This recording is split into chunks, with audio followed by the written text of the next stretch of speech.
नमस्कार, आप देख रहे हैं SNP न्यूज इंडिया बिहार। मैं आपके साथ हूं श्याम। चलिए, मैं आज आपका ही एपिसोड जिसका नाम है जानकारी जो आपको जानना जरूरी है का दूसरा भाग आपको समर्पण करने जा रहा हूं। मैंने आपको बताया था कि विभिन्न एपिसोड के माध्यम से आपको विभिन्न प्रकार के जानकारी दी जाएगी।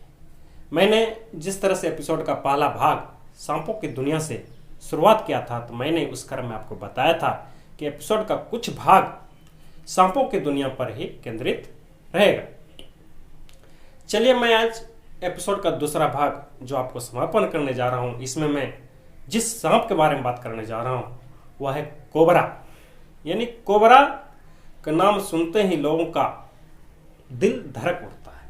यानी कोबरा अगर काट ले तो सीधा फ्लाइट से नहीं, लेकिन मैं जो आपको जानकारी दे रहा हूं उस जानकारी के माध्यम से आप कोबरा के काटने के बाद भी नीचे खटिया पर बैठ सकते हैं, चौकी पर बैठ सकते हैं, यानी अपना जीवन को बचा सकते हैं। चलिए, सबसे पहले मैं आपको कोबरा के बारे में बताता हूं। कोबरा अगर पूरा दुनिया की अगर बात करें तो इसकी प्रजातियां 300 से ज़्यादा है। लेकिन अगर हमारे देश की बात करें, भारत की अगर बात करें, तो यहाँ 3 प्रमुख प्रजातियां हैं। पहला है king cobra. King cobra baby अवस्था में ही, ध्यान दीजिएगा, किंग कोबरा बेबी अवस्था में ही, जिसमें ये बेबी अवस्था इसका रहता है उस समय ही 1 मीटर का रहता है। लेकिन जब ये अपना यौवन अवस्था में आता है, अपना पूर्ण रूपेण अवस्था में आता है, तो ये लगभग 5 से 6 मीटर समझ सकते हैं, यानी 15 से 16 फीट तक इसकी लंबाई होती है। ये बिहार यूपी में बहुत कम मात्रा में पाया जाता है।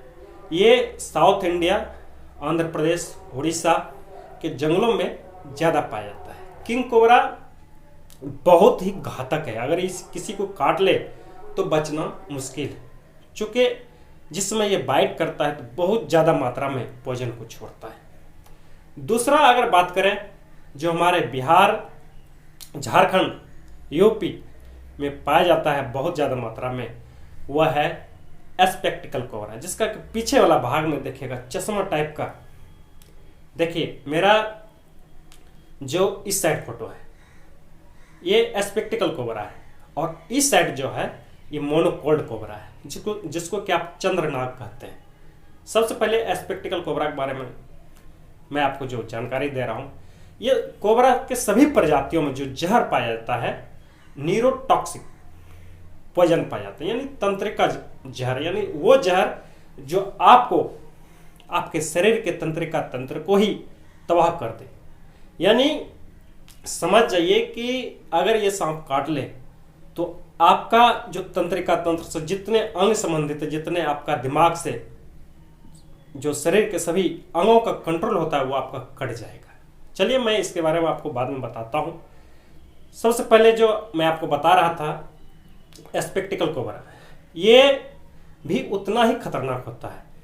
अगर ये पुराना है या नया है ये मायने नहीं रखता है, लेकिन अगर आपको काट ले तो एकदम जितना जल्द हो सके, ये मुश्किल से 1 घंटा का भी समय नहीं देता है।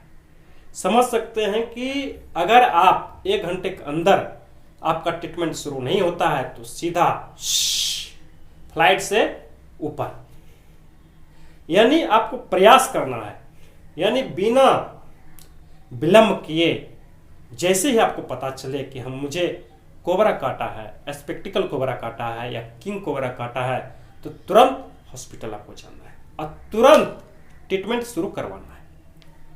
और तीसरा प्रजाति की अगर बात करें तो तीसरा है मोनोकोल्ड कोबरा। इसको मोनोसिलेट कोबरा भी बहुत आदमी बोलता है, मोनोसिलेट के नाम से भी जाना जाता है, जिसका कि हिंदी नाम अगर बात करें तो चंद्रनाग। इसका जो देख लीजिए, इस साइड जो है आपका राउंड फिगर में चंद्र के ऐसा बना हुआ है। एस्पेक्टिकल कोबरा में थोड़ा चश्मा टाइप का रहता है। एस्पेक्टिकल मीन्स चश्मा होता है, चश्मा। लेकिन चंद्रनाग में जो मोनोकोल्ड कोबरा होता है वो राउंड फिगर में होता है।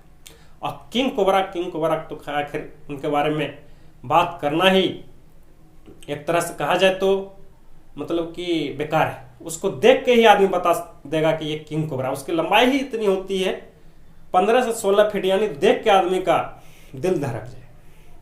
मैं तीनों जो इसकी प्रजातियां हैं मैंने आपको इसकी जानकारी दी, लेकिन मैं आपको बताता हूं, अगर कोबरा का कोई भी प्रजाति काट ले तो आपके पास बहुत कम समय रहता है।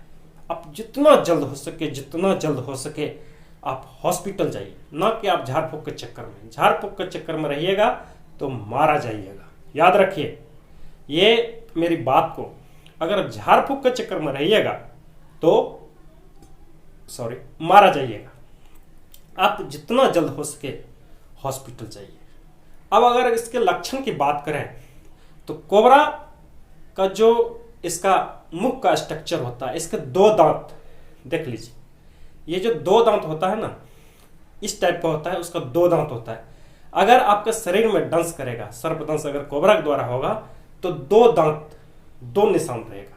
हो न हो रेयर केस में किसी का अगर एक दांत टूट गया हो तो एक दांत का भी निशान होता है। धीरे धीरे जिस जगह पे जो काटा है उसका रंग बदलेगा, फिर उसके बाद सूजन आएगा।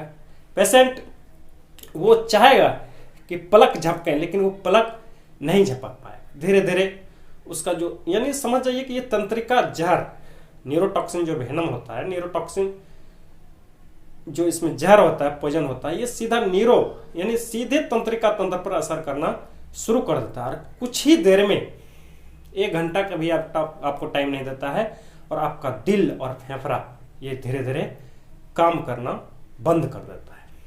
और पेशेंट का अगर पॉइजन का असर ज्यादा हो गया तो ये जो आप देख रहे हैं ना, आपका गला और ये हेड ये ऐसे झुक जाएगा। आप इसको हिलाते रहिए, कोई फर्क नहीं पड़ेगा। यानी समझ जाइए कि आपके पास बहुत कम टाइम रहता है। आप जितना जल्द हो सके आप हॉस्पिटल की ओर जाइए और अपना इलाज शुरू कर पाइए। लेकिन बाय चांस बहुत ऐसा केस होता है, 100 में 80% ऐसा केस होता है जो कि आप देख ही नहीं पाते हैं कि मुझे कौन सा सांप काटा, वो घुस गया। तो ऐसी अवस्था में हो सकता है वो कोबरा भी हो, किंग कोबरा भी हो, यानी कोई भी सांप हो सकता है। तो ऐसी परिस्थिति में भी आप ये जानने का प्रयास मत कीजिए कि मुझे कौन सा सांप काटा है। आप अविलंब हॉस्पिटल जाइए और अपना इलाज करवाइए और अपने आप को बचाइए। मैं इस वीडियो के माध्यम से मैं एक अंधविश्वास को आपके सामने मिटाना चाहता हूं। बहुत सारे लोग बोलते हैं कि सांप दूध पीता है, लेकिन मैं आपको बता दूं कि दूध पचाने के लिए जो एंजाइम होता है वो सांप में नहीं पाया जाता, इसलिए सांप दूध पीता ही नहीं। अफसोस की बात है, हमारा भारतीय सिनेमा और भारतीय जो धारावाहिक है छोटे पर्दे का, आज तक समाज में क्या दिया। मेरे ख्याल से, आपकी जो सोच हो, लेकिन मेरे ख्याल से ये अंधविश्वास के अलावा कुछ नहीं दिया, सिर्फ अंधविश्वास ही फैलाया है। प्यार और मोहब्बत बहुत कम फैलाया है। खास करके सांपों के बारे में जो हमारे भारतीय समाज में अंधविश्वास फैला है, उसमें ज्यादा से ज्यादा योगदान भारतीय सिनेमा का है और भारतीय धारावाहिक का है। एक अंधविश्वास के पर्दा और मैं उठाना चाहता हूं कि बोलता है कि नागिन या नाग बदला लेता है। ये बदले की भावना भी सांप में नहीं होता है, क्योंकि उसमें सेरेब्रल हेमिस्फीयर, जिसको कि पर मस्तिष्क गोलार्ध कहते हैं, जो कि मानव के शरीर में पाया जाता है, वो सांप में नहीं पाया जाता है। इसलिए उसको बदले की भावना उसके अंदर हो ही नहीं सकता है। इसलिए ये जो 2 अंधविश्वास है कि सांप दूध पीता है और सांप बदला लेता है, ये दोनों बेबुनियाद है। ये सिर्फ भारतीय सिनेमा की देन है, जो हमारे समाज में, हमारे परिवार में ये अंधविश्वास जड़ तक पकड़ लिया है। जरूरत है इसको मिटाने का। मैं एपिसोड का आज दूसरा भाग आपके सामने रखा, आपको कैसा लगा आप कमेंट सेक्शन में जरूर बताइएगा। मैं एपिसोड का तीसरा भाग जो मैं आपके सामने लेके आऊंगा, वह भी एक सांप के बारे में लेके आऊंगा, जो आपको जानना बहुत जरूरी होगा ताकि आप अपने जीवन को बचा सकें। तब तक के लिए मैं आपसे विदा चाहता हूं। नमस्कार, स्वस्थ रहिए, मस्त रहिए, धन्यवाद।